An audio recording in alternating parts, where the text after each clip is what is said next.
morning, ladies and gentlemen. Today, I'm here to moderate a panel, building a transparent and sustainable gaming market. We are going to focus on Malawi case study. All the panelists have been introduced before you today. So we are going to go straight to our discussion so that you get an overview. Why Malawi? To you, Rachel, why is it important to share this case study? Thank you very much, Vivi, and good morning, everyone. It's very important to share this case study because I'll share the statistics. I think that's what is going to make sense. 3 years ago, it's all right. 3 years ago, we looked at the statistics when we did a benchmark with the telecom sector. For instance, when you look at the KPIs, if you look at the telecom sector, one needs a handset. That's an initial capital outlay for one to have a handset. On the gaming side, you don't necessarily need a handset. If you have it, it's a plus. Those that are doing retail, offering retail service, they can go into a shop or play in there in the shop, place a wager, as well as buy a ticket, and they're out. And then when you look at the average revenue per user, on the mobile telephone side, it's $1 for us, in my case, in our case of Malawi. And when you look at the gaming side, it's $2. And then when you look at the global revenue for the telecom side, it's $45 billion. And the gaming side is 50% of that. If you plot this on the graph, and if you do an algebraic equation, that should give us 30% as a gaming regulator or as a gaming sector. We should be able to make 30% of what the telecom guys are making. That was not our case. We were able to make 5%, and we said this doesn't make sense. We needed a revenue assurance to say, if we're supposed to make 30%, then there's something wrong. So we needed a revenue assurance too, so we partnered with IGLMS that are working with iSolutions. They came up with the revenue assurance tool that we connected all the operators to a central repository that they push data. And then once that data is we're able to verify. At that point, we're building trust between ourselves and the operators. And then 2 years down the line, or year on year, we've been growing 100%. And I'm happy to report that after that, we moved from 5% to 41% as we're sitting the past financial year of what the telecom operator is making. And I'm happy to say we're remitting this money to government and doing a lot of CSR for the people of Malawi. Thank you.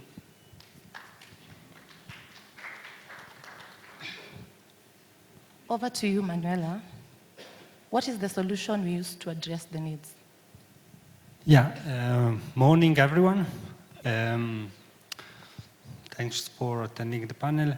As a iSolution, we started analyzing and working into the regulatory space many years ago. And we, for the Malawian project, we brought our product. But that's called ICE Trust. It's a monitoring system that covers all the aspects of the regulation in a country. But despite we have a product, we started designing the product keeping in mind that all the jurisdiction we have been in touch with during our experience, they share the very similar goals, but the way gaming boards enforce regulation can be very different between jurisdictions. So when we designed our product, we kept this thing in mind, and we developed and designed the product keeping a very modular approach. So the product is designed to have a core engine, and then we have very many additional and pluggable modules. So starting from the gaming verticals, the product is able to monitor any type of gaming. So we have different verticals for different gaming types: sports betting, online casino, lotteries, bingo, even gaming machine, and land casino. Each of these verticals are treated completely different between each other. So for sports betting, we collect very specific data, and we do also data quality check, meaning that for sports betting, the platform also calculate independently the outcome of a bet. For the online casino, the data needed to be monitored are completely different. So any gaming vertical manage different type of data. And on the other side, in terms of feature that the product has, again, we have multiple modules that target different type of issue. So starting, of course, from the module that manage the tax calculation on the all verticals, then we have a specific module for the player protection. So all the player protection features are managed by a different module. Then we have a KYC module to tracking the physical person in terms of better around the industry. So we don't stop to identify a user on an operator, but we track the physical person across all the licensed operator in the market. We have a module for preventing money laundering. So we monitor the money flow, deposit withdrawal, and we identify money laundering patterns. And we also have a module that I think is peculiar to our platform, and it has been designed to engage also the bettor as stakeholder of the industry. So our platform is thought to be used by the regulator, operator, and the bettors as well. But we are not. We are aware that the tool is not enough.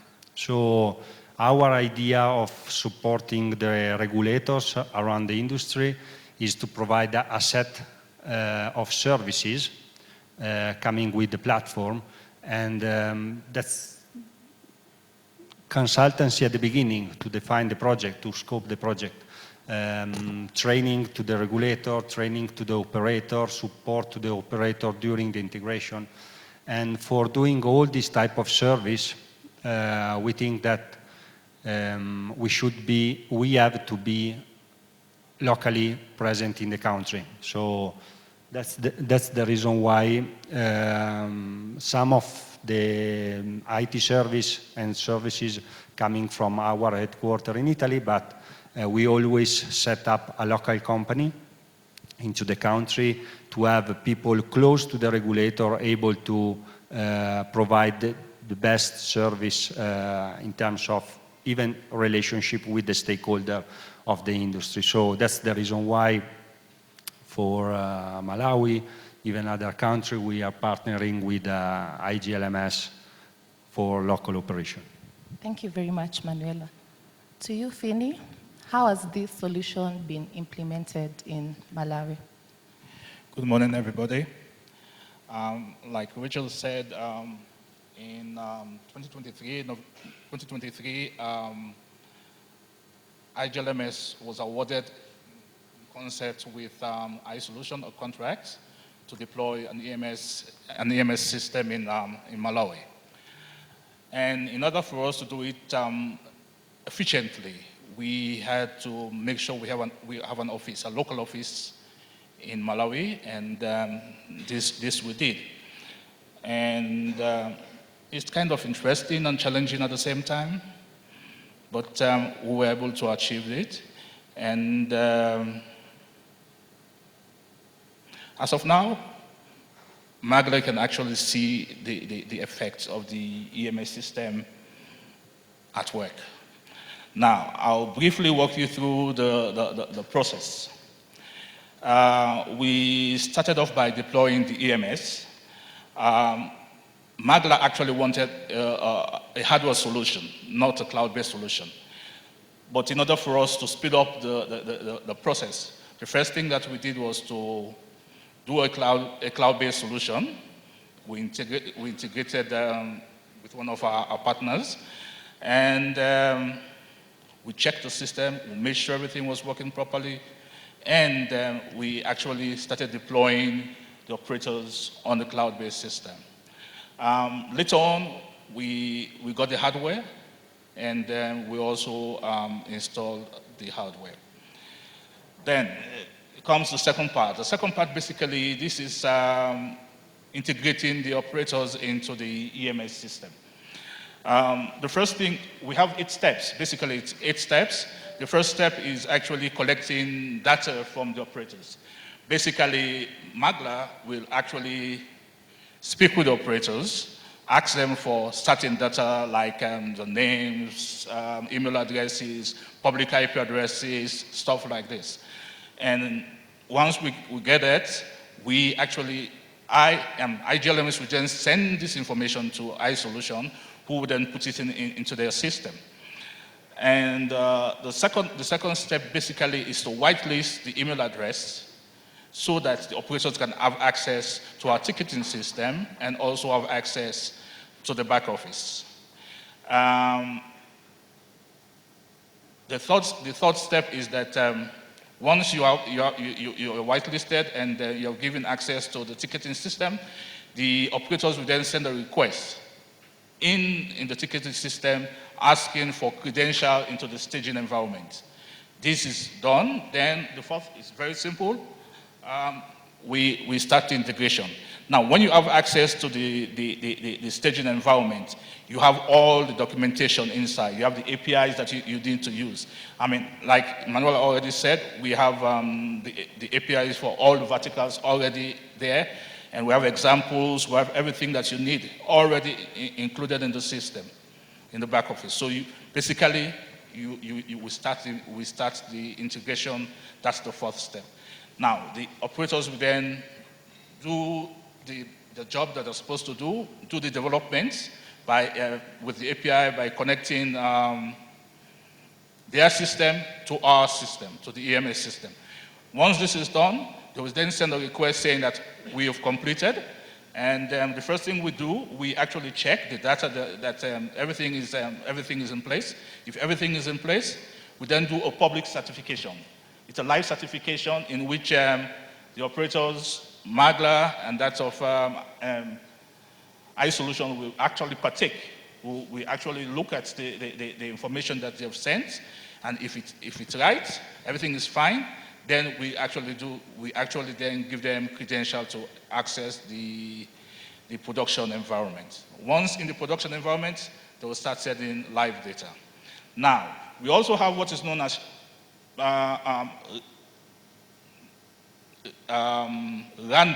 random checks. Now, in order for us to make sure that the data that the operators are sending tallies with what we have, we would normally do random checks. Maybe we ask the operator, please send us data for 1 day, and we also check to make sure that it's the same, they are synchronized. If they're not synchronized, then we'll do investigation and stuff like this. In a nutshell, this is the process. Thank you very much, Finny. Back to you, Rachel. Has this process been successful? What are the measurable results? Thank you very much, Vivi. Yes, as we can see from the numbers, it has been successful. As I shared earlier on, we looked at the revenues that we're making. From the graph that we plotted, we're supposed to be making 30% of what the telecom regulator is making, but we're making 5%. 3 years down the line, we have surpassed that benchmark, and we're making 41% of that. Staff numbers have doubled. Of course, we had to set up an ICT department to look after the system and be responsible for implementation of the system as well. And again, it has managed to build trust between ourselves as a regulator as well as the operators, because I think that's the most important thing, very critical when there's a business relationship. It is about trust. If I don't trust my operators, they don't trust me, that relationship is broken. We've managed to build that, and we've got a very, very good working relationship with operators in Malawi because of that. Yes, so indeed, I can confirm. Thank you. You've talked about trust, and we all know that transferable and sustainable gaming markets in the iGaming sector is very important. So to all the panelists, so what does a transparent and sustainable gaming market mean to you, especially in your country, Malawi? Thank you. A sustainable and transparent market to me, it means we're all taking deliberate steps to ensure that there is responsible gambling, anti-money laundering, social responsibility, know your customer and setting safer betting limits, because we all need to protect the consumer. You can't eat all your food today, including the seed, and then you expect tomorrow you're going to have a harvest. It's not going to happen. So we've got a responsibility, all of us, and that rests with both the operator as well as the regulator and all the stakeholders to make sure that we're protecting the consumer for there to be a market. And that means encompassing environmental, social, as well as governance policies or principles, as is a trend now. All of us, we're not just looking at ESG as a mere compliance exercise, but indeed a strategic priority that is going to drive long-term value for the industry. That's what transparency and sustainable industry means to us. Thank you. To you, Manuela, in your view, how can digital systems reduce corruption, unlicensed operations, and consumer exploitations in smaller markets like Malawi? But I think everything, the industry, not only the gaming one, all the industry are going to the digital side of the business. That's the only way to industry can be monitored and regulated efficiently. So even in the gaming industry, back in the years was more retail oriented. Now the business moved online. So whatever is online and digital is easier to track compared to what happened physically to the retail shop, where there's still, even cash money flow. But even for whatever is still cash, there are solutions, or not really technical solution, but policy that can be implemented to reduce the risk coming from what you cannot monitor, so physical money. To all panelists, what are your expectations for how technology will shape enforcement, licensing, and consumer protection in the next 3 to 5 years in Malawi? Okay, let me answer this one. The world is actually advancing. We have the AI technology, we have blockchain. In the near future, we can actually, with the system that we have, the IS Trust system, the advantage we have is it's modular. It's modular in the sense that we can actually add anything. Whatever the customer wants, we can actually fabricate it and add it as a model in the system. Now, we all know that the future is AI. AI is about to come. And in order for us to actually analyze data, we need things like the AI system to be there. Blockchain can also quickly and do some analysis, and we can get results. Now, player protection. The same system will be able to actually identify somebody as quickly as possible, within seconds, that this person needs to stop. He has been playing too much, or he has been abusing the system, or he has been, whatever it is. But I can assure you that with the future of AI, there will be no problem. Consumer protection, as well as technology when it comes to licensing. As regulators, we're famous for being so slow. That can be due to legacy systems, or indeed just the nature of the offices, government offices, as we say. But we're looking at with technology, when it comes to licensing, for instance, we should be able to streamline the process. So the workflow is now shortened, and we should be able to respond to an applicant or indeed a licensee in the shortest time possible. And when we're looking at consumer protection, for us, it's an opportunity to reach out to the consumer on education, consumer education, as well as consumer driving awareness on consumer rights and responsibilities. In the past, to take us to send an email or a mail through the post box to reach someone, that will take days. These days, one can come up with an interactive application where consumers can go and get a message, or you push a message or an SMS message to the phone, they're able to read that and also they're able to respond. You also gather data at the same time. And that's what it means for us when it comes to technology. Thank you. To you, Manuela, how can digital management systems like this one for Malawi case study help gaming markets, especially emerging ones, become more accountable and future ready? I think that the goal of everyone, the serious stakeholder of the industry, is to cooperate to create a fair and sustainable industry for everyone, meaning for all the stakeholders, from the operator to the bettors to the regulator as well.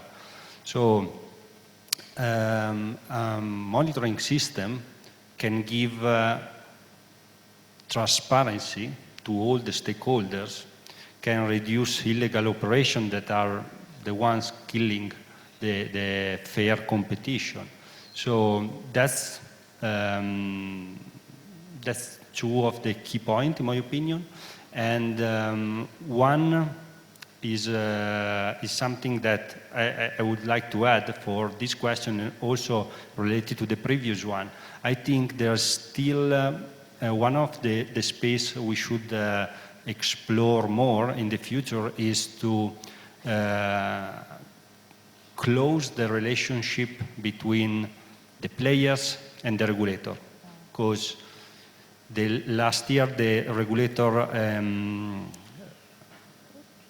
enhanced a lot the relationship with the operator in terms of monitoring the industry, but even the player at the end are key stakeholder of the industry. So we think that a monitoring system should consider also the better as a key stakeholder. To you, Rachel, if you're advising a country starting from scratch, what one step they must take to build a robust gaming market? What advice would you give? Thank you, Vivi. I think we're living in an era where things are moving so fast due to technology. In the past, physical maps have been replaced by Google Maps. Anywhere, everywhere in the world, even in the remotest part of Africa. So if the remotest part of Africa today, I drop you a pin, a Google Map will take you there. So we all need to embrace technology. My advice to any country that is setting up or starting up would be to go digital, to come up with policies that are going to inform laws that are going to, gambling laws that are going to befit the digital space. Thank you. To all the panelists, your conclusion and future outlook. I'm going to start. So I will start giving you a very short story. I'm very glad to be here and to attend this exhibition because I saw a lot of companies proposing solutions for the regulatory space. And if I look back like 10 years from now, I was personally traveling African countries to promote a regulatory solution to regulators, and basically my main task at that time was explaining what monitoring system is. Nowadays, during this exhibition, like monitoring solution have been one of the hottest topic, I would say. So I'm very glad that the industry arrived to this stage. And I think a lot of things will happen in terms of technology into the regulatory space in the next years. And if I have to give, if I can give an advice to other regulators that are thinking to implement monitoring system or enforce regulation with a tool, I would say that they have to keep in mind, they don't have to forget that their jurisdiction is specific. So they should look for someone looking to provide services and tools customized for their specific needs, because as I told before, any country is different. So That's my advice. We prefer to bring our experience here today instead of talking about the product only. And I can say that unfortunately regulators cannot look to something that can happen overnight. It's a process. As we see this type of project, they are not one-shot project. There's not, we came, we installed the tool and you're done. No, it's a journey and it's a never-ending improvement process from my point of view. So it's not easy, but it's not quick.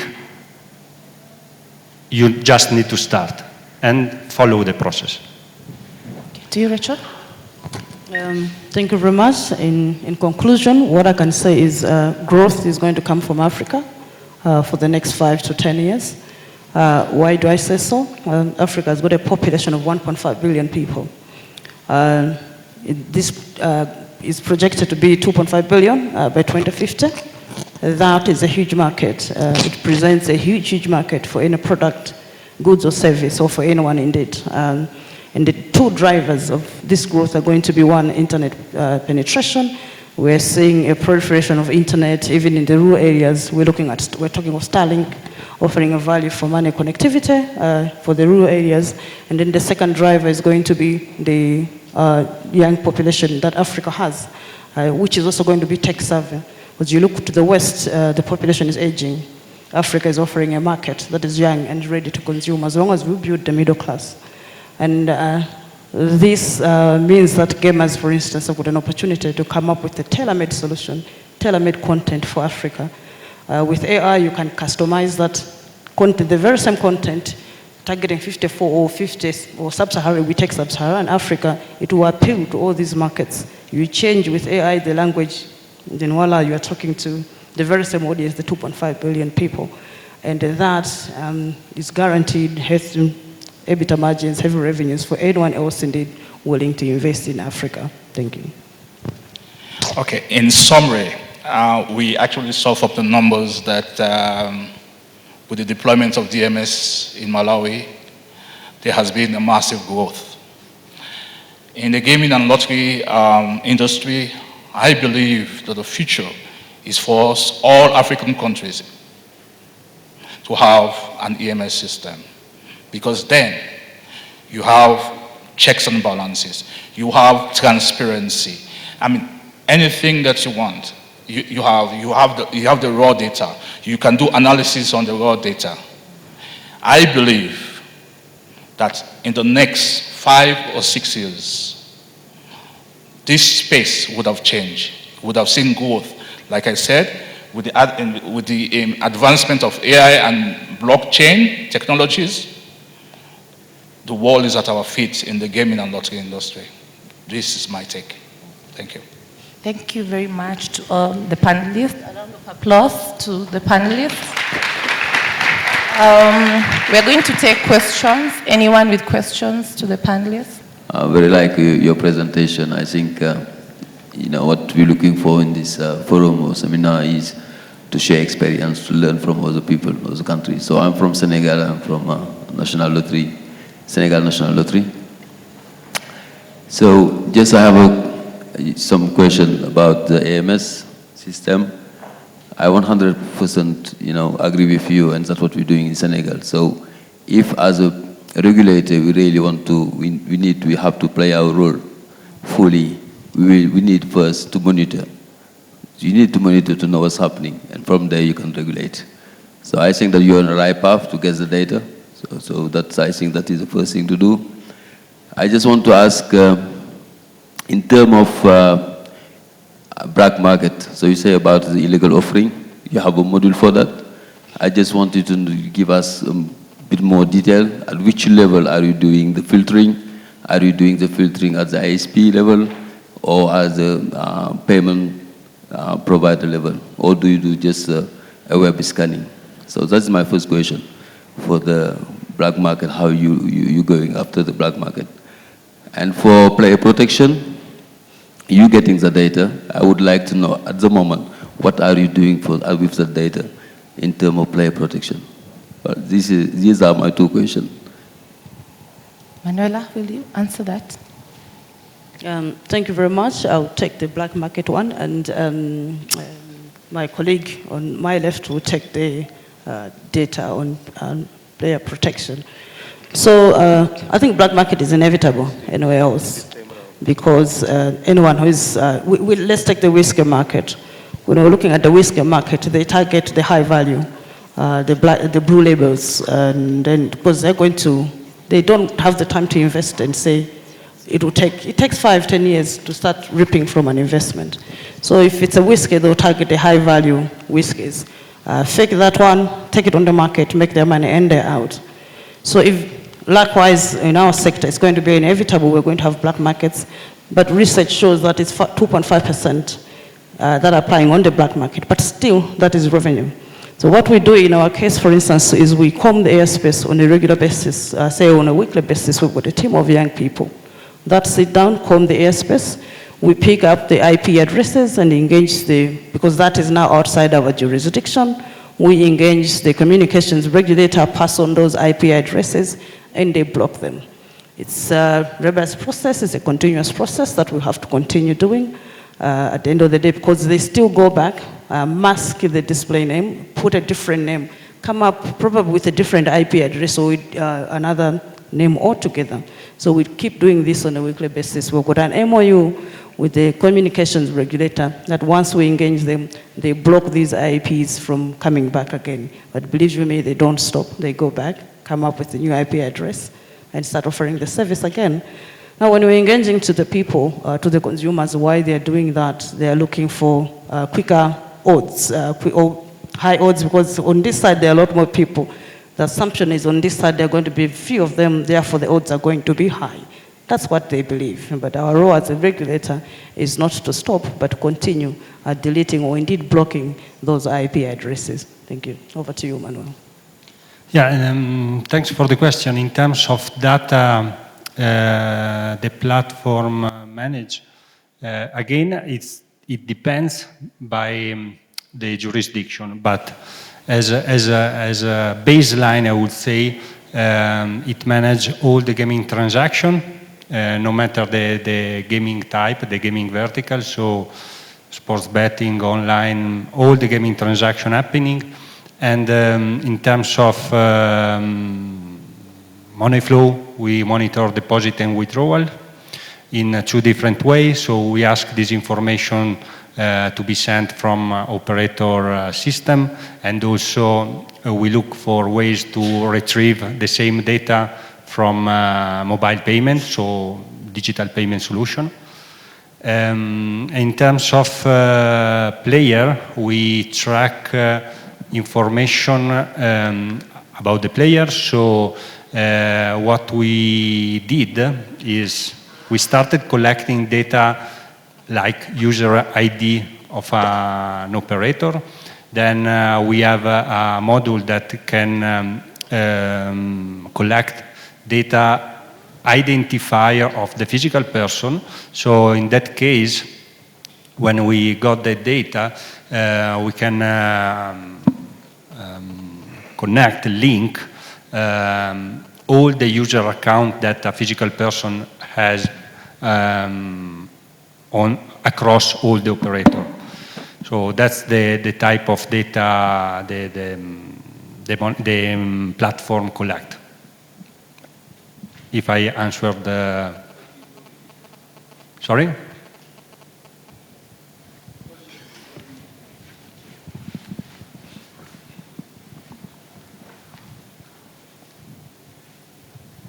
Yes, the question was, what do you do with the data in terms of player protection? What do you do for data in terms of RG, responsible gaming? Thank you for clarifying the question. So in terms of player protection, we have a multiple dashboard that collect data, show data about the trends of every single physical person in this case. So we identify pattern, we provide KPI on the amount of deposit, withdrawal, winning stakes on the over the period, and there is the opportunity to implement also real-time feature to prevent some specific person playing. So what we call the self-exclusion module, and we also have the self-limitation module. So there are multiple features related to the player protection that can be implemented both on the data analysis side, so giving the regulator the information they need, but also features that can impact the behavior of the player, so preventing betting or setting limits for their bettings.